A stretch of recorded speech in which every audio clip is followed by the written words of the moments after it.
નમસ્કાર તાલીમાર્થી મિત્રો, આજના આઈટીઆઈ ઈ લર્નિંગ પ્રોગ્રામ અંતર્ગત હું બીએ પટેલ, સુપરવાઇઝર ઇન્સ્ટ્રક્ટર, ઔદ્યોગિક તાલીમ સંસ્થા પ્રાંતિજ આપ સૌનું હાર્દિક સ્વાગત કરું છું.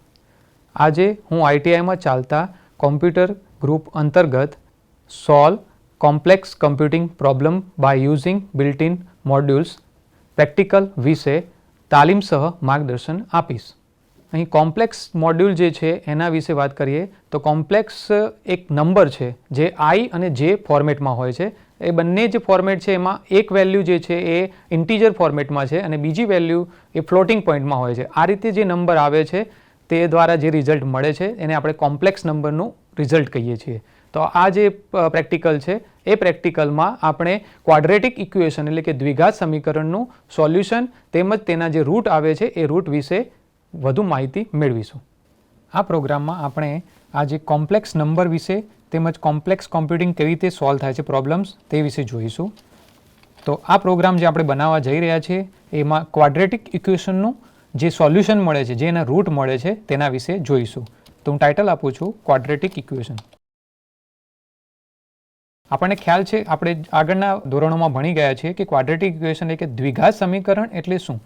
તો જે સમીકરણ એ ax square plus bx plus c બરાબર 0ના ફોર્મમાં હોય તેવા સમીકરણને દ્વિઘાત સમીકરણ કહે છે.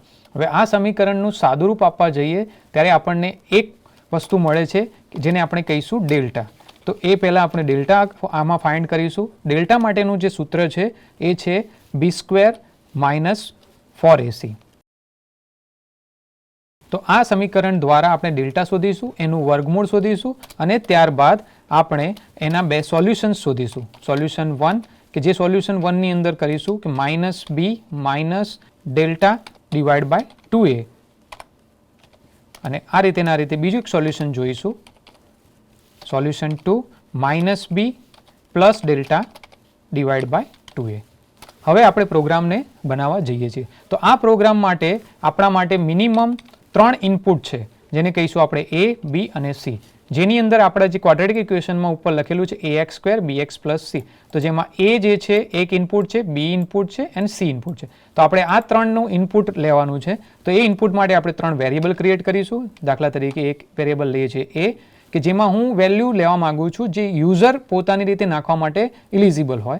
તો યુઝર દ્વારા કોઈ ફંક્શન, તમે આગળ મેથડ જોયું છે એ પ્રમાણે કે યુઝર દ્વારા કોઈ વેલ્યુને લેવી હોય ઇનપુટ તરીકે તો તમે ઇનપુટ ફંક્શનનો ઉપયોગ કરી શકો છો. તો ઇનપુટની અંદર હું વેલ્યુ લઉં છું કે એન્ટર વેલ્યુ ઓફ a. હું આ રીતે યુઝર દ્વારા ફર્સ્ટ વેલ્યુ ઇનપુટ કરાવવા માટે આપીશ. હવે આ રીતે વેલ્યુ જ્યારે બી કોઈ ઇનપુટ થશે તો એ બાય ડિફોલ્ટ યુઝર દ્વારા જે વેલ્યુ આવશે એ બાય ડિફોલ્ટ સ્ટ્રિંગ ફોર્મેટમાં હશે. પરંતુ આપણે કોઈ પણ પ્રક્રિયાને ગણતરી માટે સ્ટ્રિંગને આપણે લઈ શકીએ નહીં. તો આપણે આ વેલ્યુને એક્સપ્લિસિટલી ફ્લોટમાં એને કન્વર્ટ કરાવવી પડશે. તો હું અહીં આગળ મેં એને એક્સપ્લિસિટ ટાઈપકાસ્ટ માટે જે વેલ્યુ સ્ટ્રિંગ હતી કે જે ઇનપુટ ફંક્શનથી આપણે કીબોર્ડ દ્વારા જે એક્સેસ કરાવતા હતા એને એક્સપ્લિસિટ કન્વર્ઝન માટે આપણે ફંક્શનની બહારના ભાગમાં ફ્લોટ લખ્યું છે.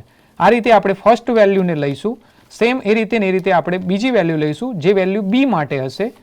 તો બી વેલ્યુને આપણે લેવા માટે જસ્ટ વેરિયેબલનું નેમ બદલીશું અને અહીંયા એન્ટર ધી વેલ્યુ ઓફ બી.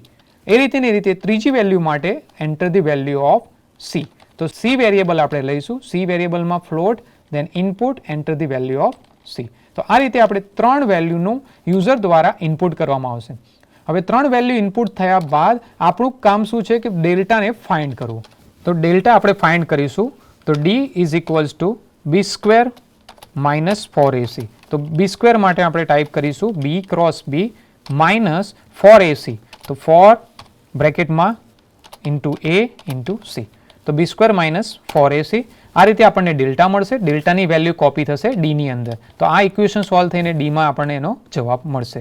હવે આપણે ડી ફાઇન્ડ કર્યા પછી આપણે એનું સ્ક્વેર રૂટને આપણે યુઝ કરવાનું છે. તો સ્ક્વેર રૂટ યુઝ કરવા માટે આપણે બે સોલ્યુશન આપણે યુઝ કરીશું. તો સોલ્યુશન 1 અને બીજું આવશે સોલ્યુશન 2. તો હવે સોલ્યુશનના સૂત્રો આપણી જોડે છે કે સોલ્યુશન 1 માટે આપણે એક વેરિયેબલ લઈએ s1. s1ની અંદર મારે સૂત્ર લખવાનું છે કે minus b minus square root of delta એટલે SQRT of D divide by 2a divide by 2 into a. તો આ થયું ફર્સ્ટ સોલ્યુશનનું સૂત્ર.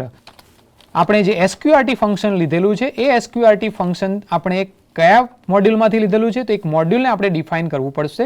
તો એ મોડ્યુલને હું અહીંયા ઉપર સૌથી પ્રથમ ડિફાઇન કરું છું કે ફ્રોમ આપણે કયા મોડ્યુલમાંથી લઈએ છીએ, સી મેથ નામના મોડ્યુલમાંથી લઈએ છીએ. સી મેથનો મતલબ થાય કોમ્પ્લેક્સ મેથેમેટિક મોડ્યુલ.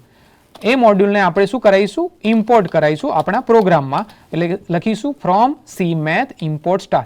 આવું નવું સેમ સોલ્યુશન બીજું આવશે S2 પર, જેમાં જે સેકન્ડ નંબરનું જે માઇનસ છે એ ચિહ્નને આપણે બદલીશું કે -b plus square root of delta. તો આપણને બીજા નંબરનું રૂટ મળશે ડિવાઈડ બાય 2 ઇન્ટુ a. તો આ રીતે આપણે S1ની અંદર આપણને આ સૂત્ર જે છે -b minus square root of delta divide by 2a એનું S1માં આપણને આઉટપુટ મળશે. એવું ને એવું જે સેકન્ડ છે -b plus square root of delta divide by 2a એનું આપણને S2 વેરિયેબલની અંદર આન્સર મળશે. હવે આપણે બે આન્સરને પ્રિન્ટ કરાવીશું કે S1, S2. તો બે વેરિયેબલને આપણે પ્રિન્ટ કરાવીશું. તો હવે આપણને પ્રોગ્રામને રન કરવાથી આપણું આઉટપુટ આપણી સમક્ષ જોવા મળશે. ફર્સ્ટ અહીંયા આપણને સ્ક્રીનમાં કહે છે કે enter the value of A. In case હું વેલ્યુ પાસ કરું છું 10, બીજી વેલ્યુ હું પાસ કરું છું 20 અને ત્રીજી વેલ્યુ હું પાસ કરું છું 30. તો 3 વેલ્યુ યુઝર દ્વારા પાસ થવાથી આપણને સમીકરણના બે બીજ મળે છે, જેને બે રૂટ કહીએ તો -1 -1.41 સમથિંગ એન્ડ જે એન્ડ -1 પ્લસ 1.1423 સમથિંગ એન્ડ જે. તો આ રીતે આપણે કોમ્પ્લેક્સ પ્રોબ્લેમનું સોલ્યુશન, આ જે ક્વોડ્રેટિક ઇક્વેશન છે એના રૂટ દ્વારા સોલ્યુશન દ્વારા આપણે શોધી શકીએ છીએ. આ પ્રેક્ટિકલમાં સી મેથ લાઇબ્રેરીનો આપણે ઉપયોગ કર્યો છે. એ મોડ્યુલને યુઝ કરવા માટે આપણે ઇમ્પોર્ટ દ્વારા સી મેથ લાઇબ્રેરી યુઝ કરી. આશા રાખું છું કે આપણને આ પ્રેક્ટિકલમાં સંપૂર્ણ માહિતી મળી હશે. આભાર.